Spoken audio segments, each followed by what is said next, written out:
Mga kautang, isa na namang loan app ang sinubukan kong utangan and this time, na-offeran po ako ng 1,500 to 4,000 at nung ako ay nag-apply dito, kita ko talaga yung 3 terms and 4 terms na pagpipilian. Pero wait mga kautang, hayaan nyo muna ako na i-share ngayon sa inyo yung aking personal experience kung legit nga ba talaga at magkano nga ba yung balik, magkano nga ba yung possible na ma-receive dito, may loan deductions ba, magkano yung total interest mga kautang, yan yung i-legit check natin. At alam nyo, nautangan ko talaga to. Nakita ko kasi po yung kanilang advertisement dito sa Facebook. While nag-scroll ako dito guys, kita ko yung offer na sinasabi dito na pwede kang makapag-utang ng Nice. up to 60,000 pesos. Pero alam naman natin mga kautang na ang dami nating makikitang mga ganito pero hindi naman pala legit. So for today's video nga, i-legit check natin itong si Red Eagle Loan Easy and Fast. So nag-click ako dito guys sa kanilang advertisement ha at napapunta po ako dito sa App Store. Pero wait mga kautang, hayaan niyo muna ako na pag-usapan natin na kahit sa App Store to, wala to sa Google Play Store, baka malay mo, papasok to bigla-bigla sa Google Play Store at makapag-utang ka dito. So check muna natin. So sabi pa dito sa kanilang loan details ha, na pay and installments raw. Ang kita ko naman talaga kanina no, nang apply ako 3 to 4 periods. Tapos sabi pa dito, simple installment loan process, 3 steps lang daw and meron pa silang clear terms, no surprises or meron silang transparent fees, clear payment dates and no charges raw ang loan application na to at ito ay under po ng Red Eagle Lending Investors Corp mga kautang and itong loan application na to ha, tiningnan ko po nasa SEC checker sila, meron silang SSN number but wala po What? sila sa list of recorded online lending platforms and hindi rin po sila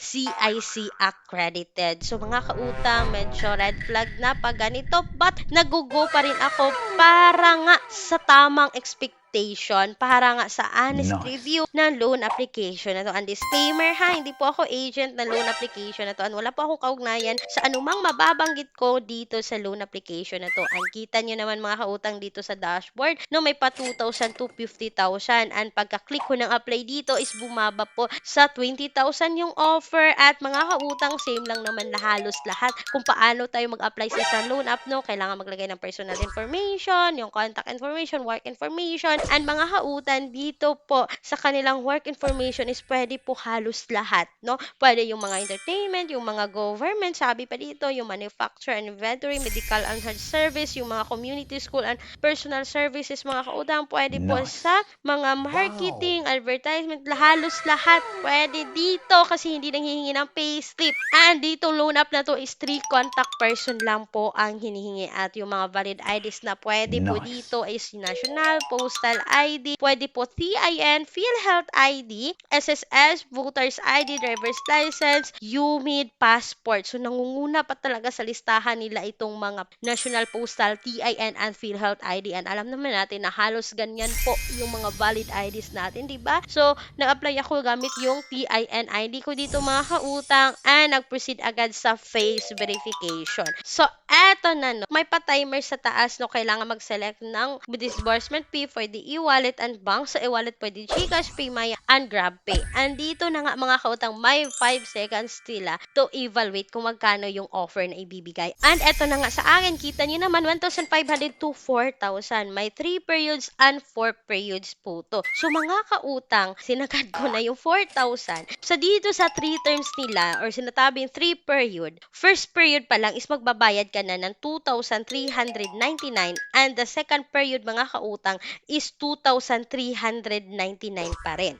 So i-calculate natin yan mga kautang. 2,399 times 2 is 4,798. Ang principal amount dito mga kautang is 4,000. So mga kautang 798 lang po yung tubo sa loob ng 14 days. So may pa-periods, may pa-installment ang loan application na to but every 7 days yung interval sa pagbabayad. Every 7 days. For 7 days, bayaran mo ng 2,399 and the next 7 days is 2,399. Andito naman tayo mga kautang, sinasabi nilang 4 terms to pay. And, mga kautang, hindi talaga siya 3 periods kasi 2 periods lang siya. Yung pang 3 periods is mawi-waive na yan kasi piso na lang. Hindi na yan bayad mga kautang, hindi na kailangan bayaran.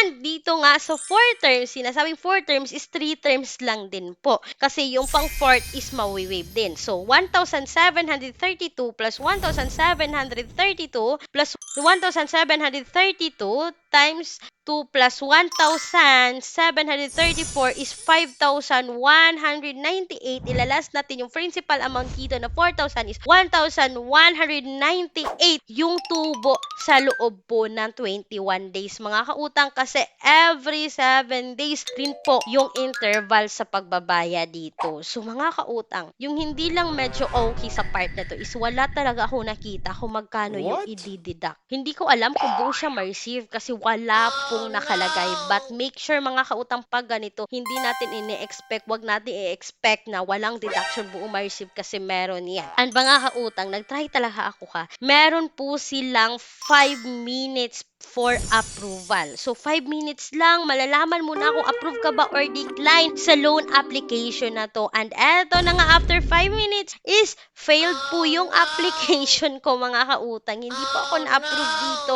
kay Red Eagle. And yun na nga, no, medyo tagilid, medyo red flag.